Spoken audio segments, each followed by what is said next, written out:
आप doctor aunty से जाके इनकार कर दें। मैंने फहद का ख्याल अपने दिल से निकाल दिया। क्यों बेटा, ये जिंदगी के फैसले यूं यकदम अचानक नहीं करते। ये फैसला जज्बाती होकर नहीं किया, ना ही ये सब अचानक हुआ है। फहद आज भी उजाला के साथ था। वो अपनी आदत नहीं बदल सकता। इतना सब हो जाने के बाद भी वो वहीं खड़ा है, और एक हम हैं बार बार उसे साथ मिलाने की कोशिश कर रहे हैं। बेटा, मुझे बिल्कुल समझ नहीं आ रही कि कैसे इनकार करूं। अगर आप इनकार नहीं कर सकती तो मैं खुद जाके इनकार कर दूंगी। मैं फहद से अब कोई ताल्लुक नहीं रखना चाहती।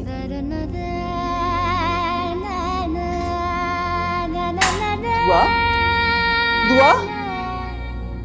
Diagnosing a local hotspot. In many cases, the diagnosis may not be firmly established until it's... Dolly, मामू को बता दो कल हम यहाँ से जा रहे हैं। क्यों इतनी अचानक क्यों? बता दो मामू को, पापा आ गए हैं इसलिए। वो अच्छा, लेकिन तुम ऐसे क्यों बात कर रही हो मुझसे?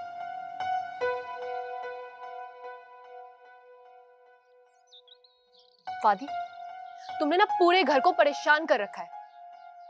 सबकी बेइज्जती अलग हो रही है और मैं खफा भी ना हूं। क्यों, अब क्या हुआ? तुम दुआ को मना क्यों नहीं लेते? नेवर, कभी नहीं करूंगा ऐसा। तुम्हारी इस ईगो की वजह से ना उस लड़की का दिल टूट रहा है। देख लेना, तुम बाद में पछताओगे। बात मेरे ईगो की नहीं है, बात मेरी सेल्फ रिस्पेक्ट की है। उसकी ये शक की तबीयत मेरी सेल्फ रिस्पेक्ट को तबाह कर रही है माई। बाद में रोते हुए मेरे पास मत आना। नहीं आऊंगा रोते हुए तुम्हारे पास, फिक्र नहीं करो। बाद में लकीर पीटनी पड़ेगी। मंजूर है मुझे, लेकिन उससे माफी नहीं मांगूंगा मैं। तुम इतने हर्ट क्यों हो गए हो? यार, तुम्हें मेरी तकलीफ का कोई अंदाजा नहीं। मैं किस अजियत से गुजर रहा हूं उसका तुम्हें कोई ख्याल नहीं। अपनी उस क्लास फेलो के लिए तुम दिल में कैसे जज्बात रखते हो? She is a nice girl. That's about it. तुम्हारी फ्लाइट का क्या वक्त है? कब जा रही हो?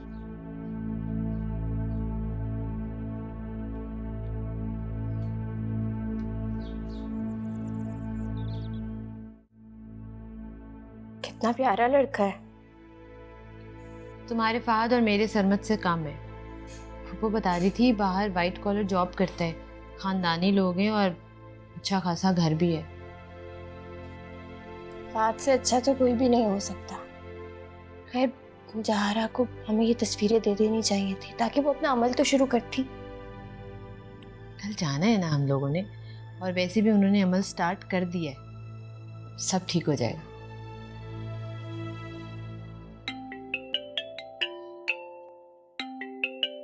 आंटी की कॉल है। अकेला आंटी, मैं अम्मी को बता कर आती हूँ। हेलो, अस्सलाम वालेकुम आंटी। आंटी, आपने तो जाकर खबर ही नहीं ली। अरोज बेटा, मैं तुमसे बहुत शर्मिंदा हूँ। आई तो इतने सारे मसलों में फंस गई। सरमद बीमार हो गया, हिफ्जा के पेपर थे, घर इतना गंदा था। हिफ्जा तो कोई काम करती नहीं। अबू ने फ़ोन किया था उनका हाल पूछने के लिए। उन्होंने कहा कि वो बिल्कुल ठीक हैं, बल्कि अबू बता रहे थे कि उनका रवैया बिल्कुल अच्छा नहीं था। तो तुम्हारे अबू भी नहीं देखते ना कब क्या बात करनी है। वो मीटिंग में था और भाई साहब ने तोपे चला दी। अरे भाई, आप उससे पूछे सही कहाँ है, बात हो सकती है कि नहीं। इस तरह कौन करता है दामाद के साथ? इतना कुरेदने का मतलब है कि उन्हें शक था कि मैंने उनसे झूठ बोला है सरमद के बारे में। नहीं आंटी, अबू क्यों शक करेंगे? तो क्या उन्हें मालूम नहीं था कि मर्द औरतों की तरह लंबी लंबी कहानियां नहीं डालते? उसने तो कहना ही था कि मैं ठीक हूँ। लेकिन उन्होंने मुझसे भी तो बात नहीं की। लो, मैं अभी तुम्हारी बात सरमद से करवाती हूँ, इसमें क्या है? सरमद,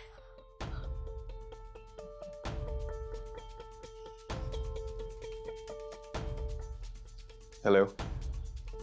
हेलो, अस्सलाम वालेकुम। कैसी हो? आपकी तबीयत अब कैसी है? ठीक हूँ। तुम्हारे पेपर्स तैयार हो रहे हैं, बस एक आध हफ्ते में आ जाएंगे। मैं तो दिन गिन रही हूँ। इस तरह के कामों में वक्त तो लगता है ना। सुनिए, वो अम्मी आपसे बात करेंगी। मेरी तरफ से खुदा हाफिज। हेलो, अब बेटा तुम्हारी तबीयत की तो बहुत परेशानी रही। लेकिन मुझे हुआ क्या था? मैं बिल्कुल ठीक हूँ। अल्लाह ठीक ही रखे। मुझे इजाजत दें। जुग जुग जियो बेटा, अल्लाह हमेशा खुश रखे। खुदा हाफिज।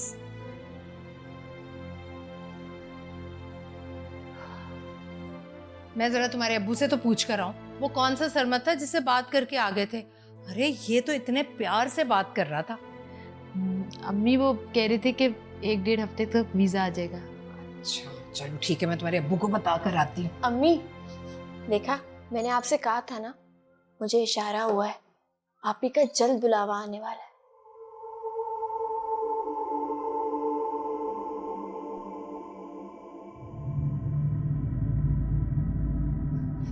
अरे अब्बू को बता दो। परदेसन आपा।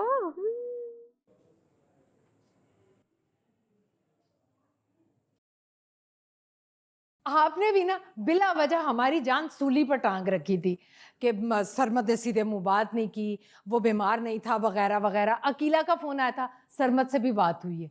सरमत से क्या कहता है वो? अब मैं कहूंगी ना तो फिर मैं बुरी बनूंगी, लेकिन एक बात है समी साहब, आपको दामाद के साथ इस लहजे में बात नहीं करनी चाहिए। ऐसे करेंगे तो बेटी तो ससुराल में रोती रहेगी ना, सारी जिंदगी उसे ताने सुनने पड़ेंगे। खामखा उनकी तरफदारी मत किया करो। अरे मैं खुद अभी सुनकर आ रही हूँ, सरमत ने खुद मुझसे कहा है कि 2-3 हफ्ते में वीजा आ जाएगा। सारी की सारी कार्रवाई मुकम्मल हो गई। अच्छा, अगर ये बात है तो फिर तो अच्छी बात। या अल्लाह तेरा शुक्र है, मेरी दुआएं रंग ले आई।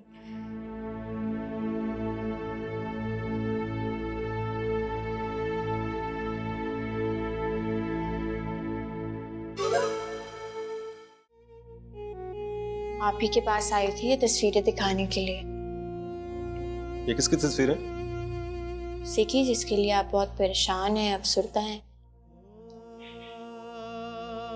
उसकी तस्वीरें हैं ये।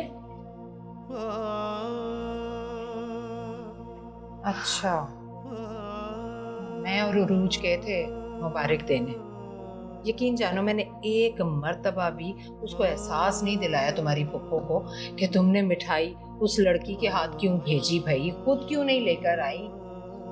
उन्होंने तो इतनी धूमधाम से रस्म की है, अपने सगे भाई को नहीं बुलाया। मुझे तो खैर छोड़ो भाई, मैं तो भाभी हूँ ही गैर।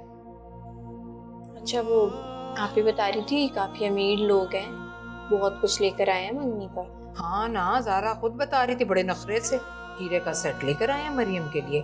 पता नहीं किस किस ब्रांड के जोड़े लेकर आए हैं, मैचिंग जूते, पर्स, पता नहीं क्या क्या। और तो और ज़ारा ये भी बता रही थी कि उसके लिए भी जोड़ा आया है और सोने की चेन भी। ऐसे ही नहीं छोड़ा तुम्हारी फुफ्फो ने हमें, और तुम बैठे सोग मना रहे हो। और मरियम ने ना एक एक चीज खुद लाकर दिखाई। और तो और वो रामिस, उसने बड़े शौक से तस्वीरों का एल्बम बनवाया और बताने लगी मरियम एक एल्बम वो साथ ले गया, एक दिखाने के लिए यहीं छोड़ गया, उसी में से लेकर आई हूँ ये तस्वीरें। बहुत गलत बात है वैसे, पुप्पो ने एक बार भी मेरे भाई के बारे में नहीं सोचा। अरे कैसे सोचती, कारून का खजाना जो मिल गया तुम्हारी पुप्पो को। खैर वो मरियम आप ही लग बहुत प्यारी रही थी, लगता है पार्लर से तैयार हो। जाहिर है भाई, पुप्पो ने जो हम लोगों को नहीं बुलाया ना, ये अच्छा नहीं किया वैसे। कैसे बुलाती, उसे डर था कहीं नजर ना लग जाए। अच्छा दो ये तस्वीरें तुम्हारे अब्बू को दिखा कर आती हूँ। चले, दिल छोटा नहीं करे।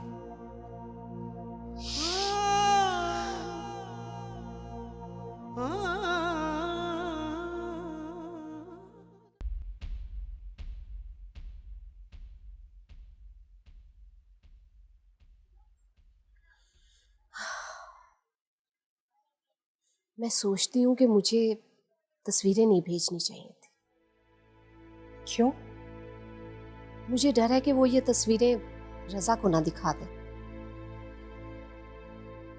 तो दिखा दे, उसने क्या कर लेना? बेटा उससे दुख होगा।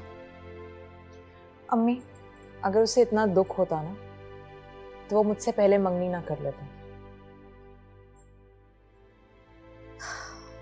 पता नहीं, मंगनी हुई भी है या नहीं हुई, ना भाईजान मानते हैं ना रजा। हमने भी भाभी की बात मानकर फटाफट बात तय कर दी। अम्मी, वो मानी कैसे रजा की झूठी मंगनी की खबर ऐसे फैला सकती है? मैंने आज भी जब भाभी से कहा कि ना ही रजा मानता है और ना भाईजान कि रजा की मंगनी हुई है, तो वो कहती है वो इसलिए नहीं आपको बता रहे कि तुम्हें और मुझे उसकी मंगनी का दुख ना। तो फिर ठीक है, आज जब मामू आएंगे तो आप उनसे साफ साफ कहिएगा कि हमें सच बता दें, हमें दुख नहीं होगा।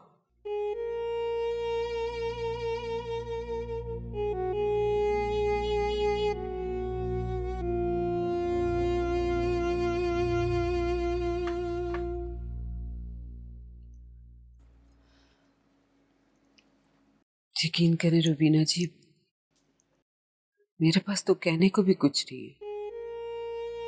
देखिए अतिया, कभी कभी हालात को हम अपनी नजरों से देख रहे होते हैं, हमारे बच्चे ये नहीं समझ पाते। अफवाहत और दुआ की इतने पुराने रिश्ते के बावजूद इस रिश्ते में दरारें पड़ गई। इनकी शादी बहुत मुश्किल है।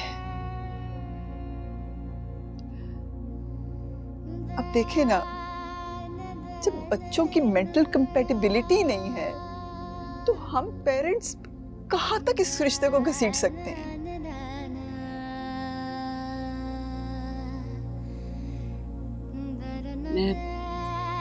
मैं बहुत शर्मिंदा हूं तुमसे। प्लीज अतिया, देखिए हम आजकल के नहीं, बहुत पुराने नेबर्स हैं। और मैं रिस्पेक्ट और रिगार्ड करती हूँ आप लोगों की दोस्ती को। प्लीज आप ऐसा शर्मिंदा मत हो, प्लीज। मुमकिन है कि जबरदस्ती की शादी के बाद हमारी आपस की मोहब्बत खत्म हो जाए। मैंने फैसला किया है कि हम अपनी दोस्ती को बचा लें, और दानिशमंदी भी तो यही है ना कि मैं जानते बूझते अपनी बेटी को बर्बादी से बचा लूं। डॉक्टर साहब, आज जहां शादी करना चाहता है आप उसकी शादी वहां कर दीजिए। मैं चलती हूँ।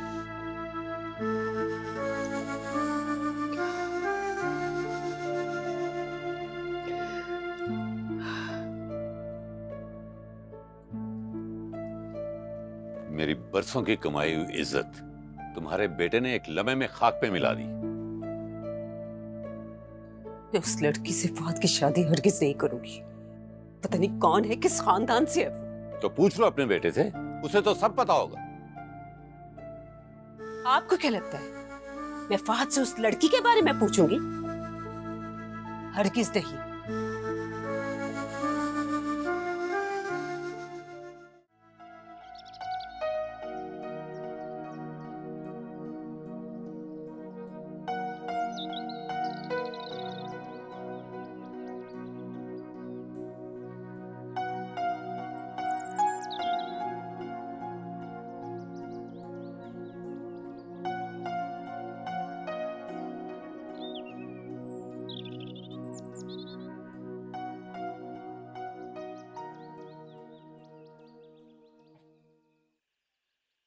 उजाला,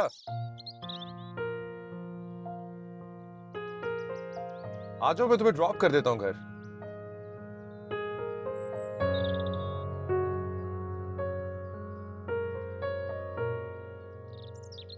हेलो, क्या सोच रही हो? आ जाओ।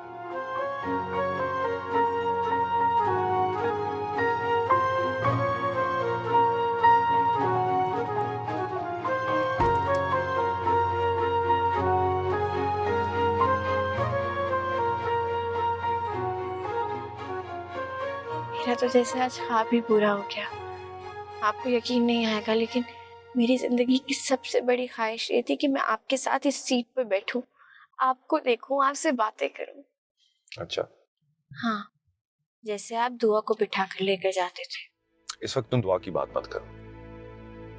अगर करनी है तो मेरे और अपने बारे में बात करो। मैं भी यही चाहती हूँ, आज सिर्फ आपकी और मेरी बात हो। मुझसे शादी करेंगे?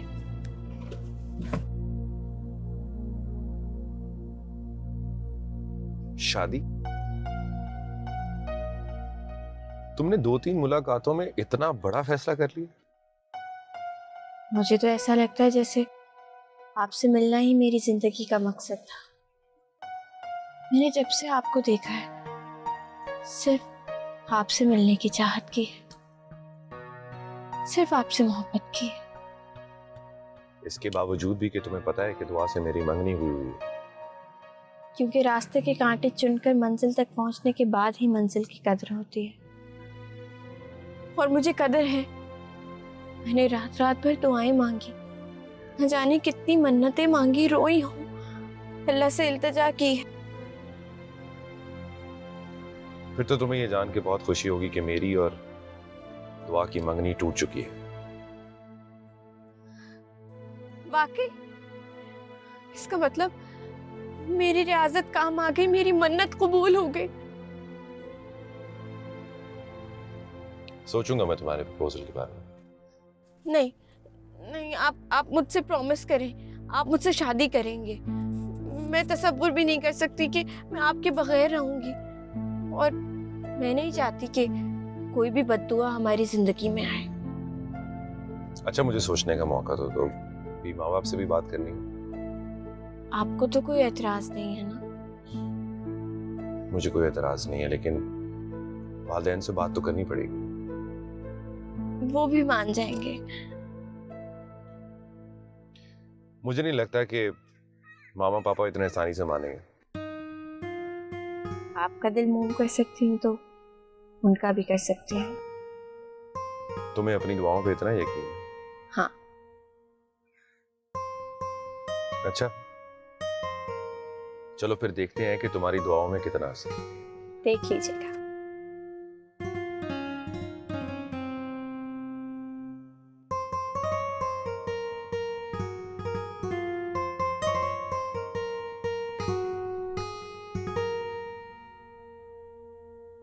आपी, किसकी कॉल है? खामोश क्यों है? एम्बेसी से कॉल आई है, मेरा वीजा आ गया है। क्या वीजा आ गया?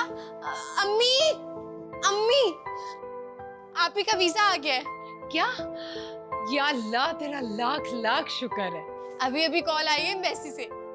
सबसे पहले तो मैं तुम्हारे अब्बू को बता कर आती हूँ, जिनके वहम ही खत्म नहीं होते, हर वक्त किराए के मकान का ताना देते रहते मुझे। आपी, मेरी कहानी तो बीच में ही रह गई।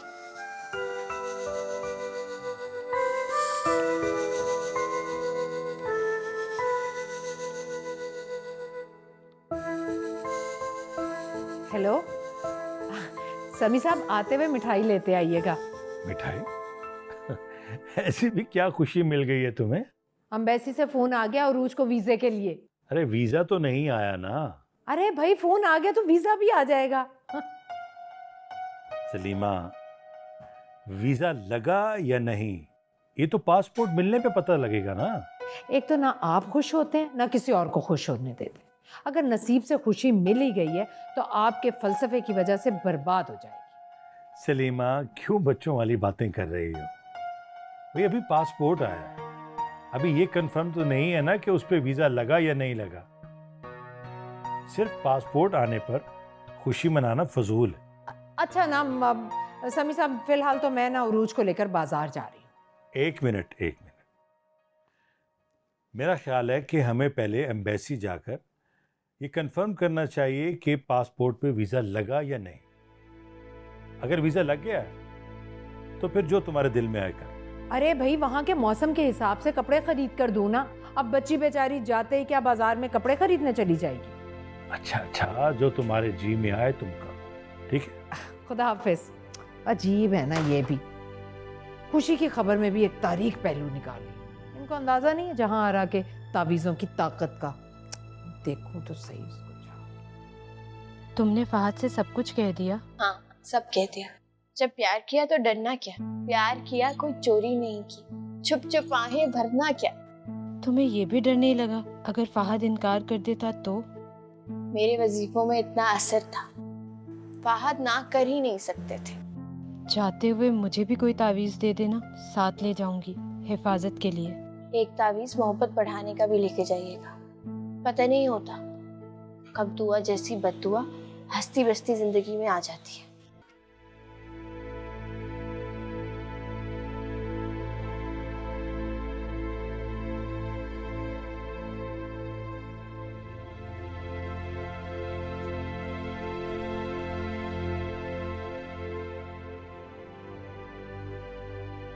क्या सोच रही हो?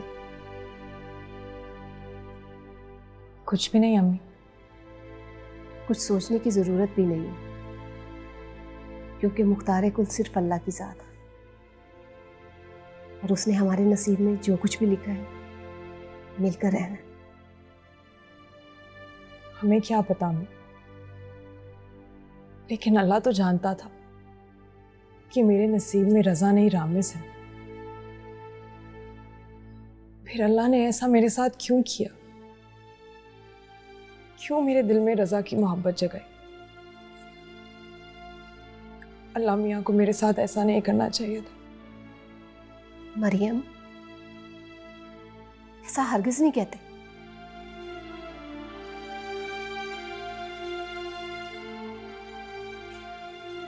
भाईजान का फोन आया था, कह रहे थे दुआ करना। एम्बेसी से फोन आया, रूज का वीजा आ जाए। इतना सब कुछ हो गया अम्मी, मगर दुआ फिर भी आप ही करेंगी। पता नहीं उन्होंने दुआ का कहा था या सिर्फ इत्तला देने की गर्ज से बताया था।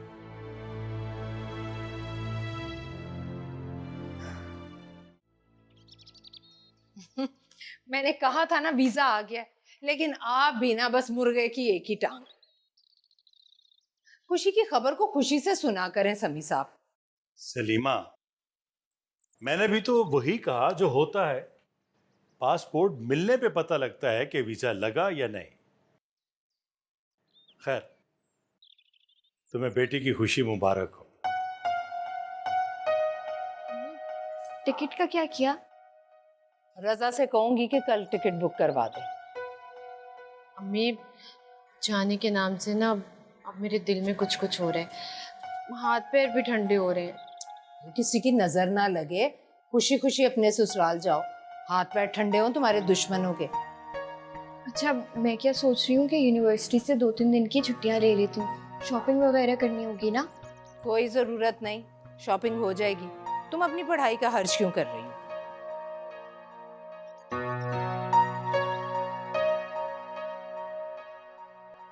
यूनिवर्सिटी नहीं जाओगी तो क्या तुम्हारा दिल लग जाएगा फहद से मिले बगैर? मैं यूनिवर्सिटी नहीं गई ना तो फहद घर आ जाएंगे मुझसे मिलने के लिए। तुम्हें अपनी मोहब्बत पर इतना यकीन कैसे है? वो मोहब्बत ही क्या जिसमें यकीन ना हो, इन जज्बों के सादिक होने का एहसास ही ना हो।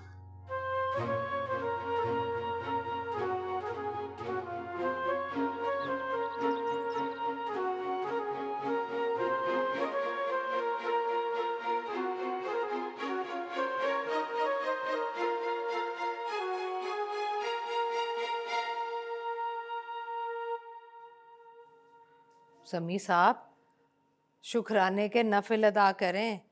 खैर से बेटी का वीजा आ गया है, आप क्यों परेशान बैठे? हाँ, वीजा तो आ गया है,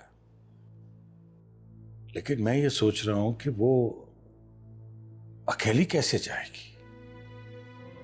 देखो सलीमा, अरूज आज तक घर से बाहर अकेली नहीं गई। वो मुल्क से बाहर कैसे जाएगी? कैसे भेजूं मैं उसे? अब मैं कुछ कहूंगी ना तो बनूंगी बुरी। दुनिया चांद से आगे निकल गई है और आपको ये परेशानी खा रही है कि उरूज बेटी अकेली कैसे जाएगी। अरे अगर उरूज बेटी अब जा ही रही है तो उसे दुआएं दें और रुखसत करें। वो पहली बार मुल्क से बाहर जा रही, किसी को तो लेने के लिए आना चाहिए था ना। अगर सरमद नहीं आ सकता था तो अकेला को आना चाहिए था।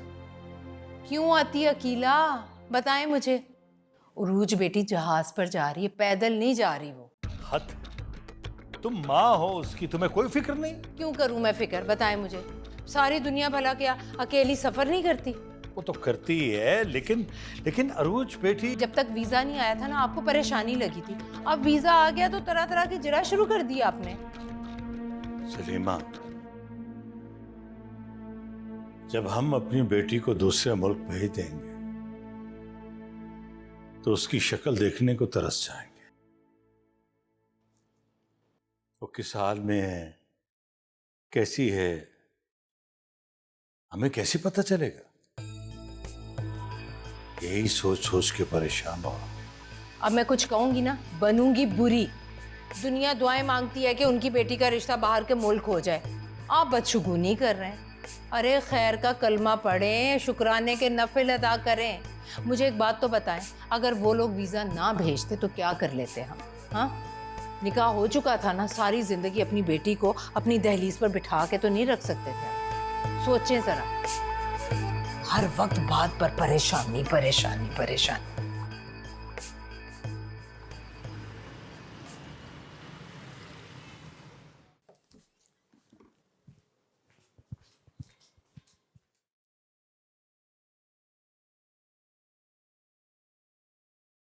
पैकिंग हो रही है? हाँ। हेल्प करा दूं? नहीं, बस थोड़ी सी रह गई है, मैं खुद कर लेती हूँ। फहद आया था आज? आए थे और बहुत अच्छे लग रहे थे। तुम्हें वो बुरा कब लगता है?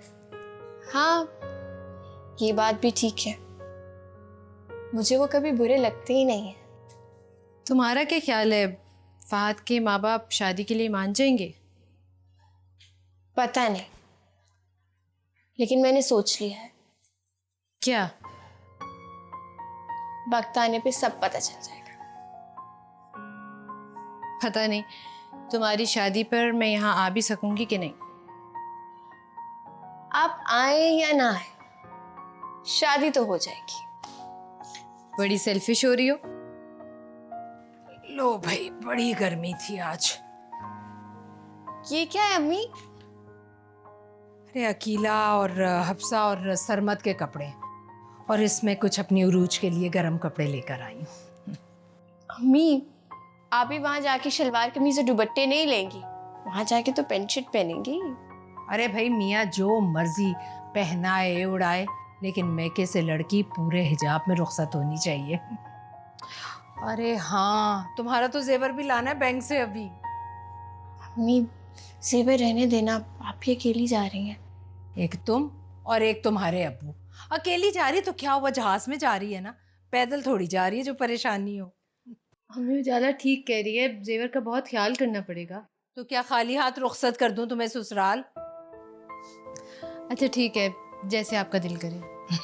चलो ठीक है, मैं रजा से कहूंगी जिस दिन फ्लाइट है ना उसी दिन में ले आए। उदास हो जाऊंगी तुम जाओगी तो। अच्छा चलो, उदास ना हो, रखो पैकिंग करो, शाबाश। चलो तुम करवाओ साथ। उजाला, मम्मी बहुत खुश हैं। देखा जाए तो हम सब अपनी अपनी जगह बहुत खुश हैं। तुम्हें फहद मिल गया और मुझे सरमत। अभी फहद मिला नहीं है, उसने मिलना है। अब देखिए कब वो मेरा मुकम्मल होता है।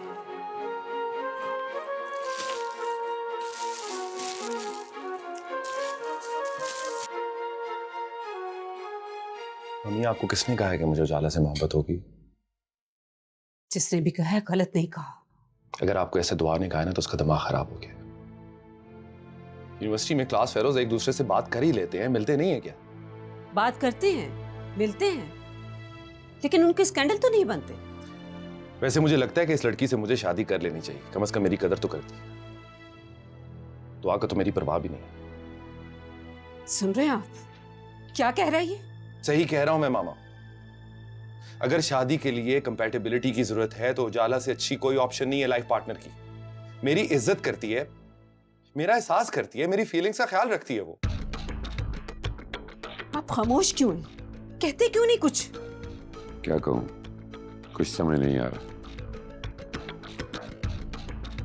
ठीक है, आप खामोश रहें, लेकिन मैं फहद की शादी उस लड़की से हरगिज नहीं होने दूंगी।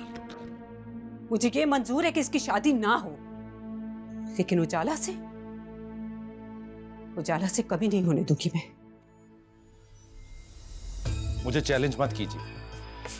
मैं उससे मोहब्बत करता हूं या नहीं इसका मुझे नहीं पता, लेकिन अगर आपने मुझे गुस्सा दिलाया तो मैं कुछ भी कर सकता हूं। फहद, मां से बात करने का सलीका भी भूल गए। पापा, मम्मी भी अजीब बातें कर रही है। मुझे कोई हक नहीं है कि मैं अपनी जिंदगी अपने हिसाब से गुजार सकूं। तुम्हारी जिंदगी पर तुम्हारा ही नहीं, हमारा भी हक है। परवाह है तुम्हारी? परवाह?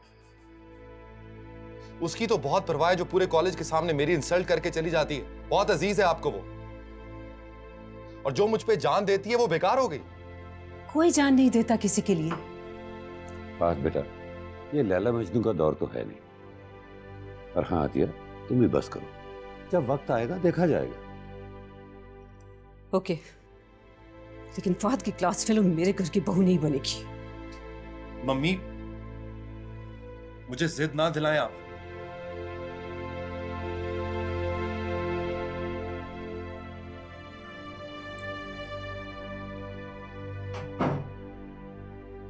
आतिया, अब तुम ज्यादती कर रही हो। कोई ज्यादती नहीं कर रही मैं। पता नहीं कौन है कौन नहीं, जिसने आने से पहले मेरे बेटे को मेरे सामने लाकर खड़ा कर दिए। देखो, इधर देखो, जरा आराम से सोचो। ये फहद की जिंदगी है, उसे अपनी मर्जी से जीना।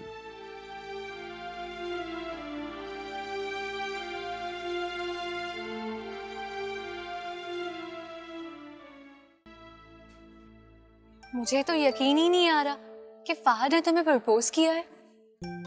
आ जाएगा यकीन जब हमारी शादी हो जाएगी। लेकिन फहद और दुआ की मंगनी हो गई है, तो उसने तुम्हें क्यों प्रपोज किया है? क्योंकि उसकी मंगनी टूट चुकी है। क्या? इसमें इतना दुखी होने वाली क्या बात है? जब वो चाहता मुझे तो दुआ से शादी कैसे कर सकता है?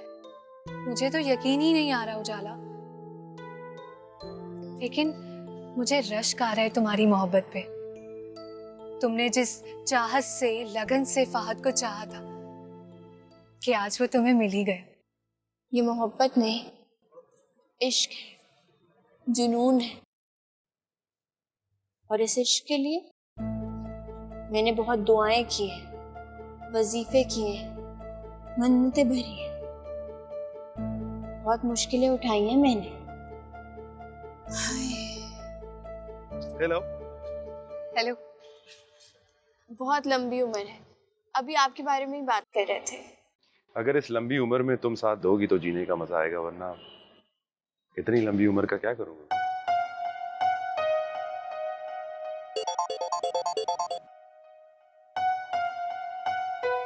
अच्छा, मैं घर जा रहा हूँ, आ जाओ, मैं तुम्हें ड्रॉप कर देता हूँ।